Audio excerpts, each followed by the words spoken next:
لە هەموو بەرنامەیەکا وتومە ئەوانەی ئێرە چەند فاسدن ئەوانەی ئەوێژ ئەوەندە فاسدن بەڵام برینی موچە بە دەرەجەی ئەساسی خەتای حکوومەتی هەرێمە بۆیە ئینسافەکەی ئێمە لەوایە کە بە حەق بڵێن حەق بە ناحەق هەر ناحەق بڵێن بۆیە برینی موچە وەکو کاک ئوسامە جەمیل ئەڵێ مالکی بانگی کردینوتی لە ساحەفەتان بۆ زیادەکەم نەوت دەرمێنن چیتان ئەوێ بۆتانەکەم بەڵام واز بێنە لەو قەزیە بەڵام پارتی گوێ لە کەس ناگرێ لە کاتی خۆیان وتمان ئابووری سربەخۆ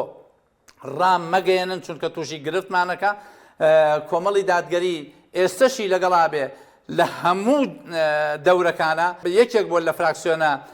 ڕازگۆکان کە حقایقی بەغدای بۆ خەڵکو جەماوەر بەیان کردووە و حقایقی هەرێمی کوردستانیشی بەیان کردووە ئێمە نابینە بڵنگۆیەکی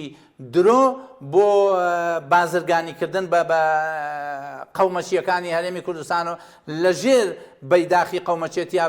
بزنس و بازرگانی بکەن بۆ ئێمە نازانین کە ئەوان بەدەیان ملیار دیناریان تەخشان و پەخشانە کرد و لە ڕێگەی بەغدا ئەیاندا بە هەدیە و ئەو وەفدانەی کە لە ناو پەرلەمان و لە ناو حکوومەتا بوون ئەیان هێنن بۆ شارەکانی خۆیان و بە کامل ڕەفاهیەتی خۆیان ئەیان خەنە ڕابواردنەوە ئێمە ئەو ئینسافەمان هەیە کە بڵێن موچە و برینی موچەی فەرمانبەران ئێستەشی لەگەڵا بێ حکوومەتی هەرێم لێی برپرسیارە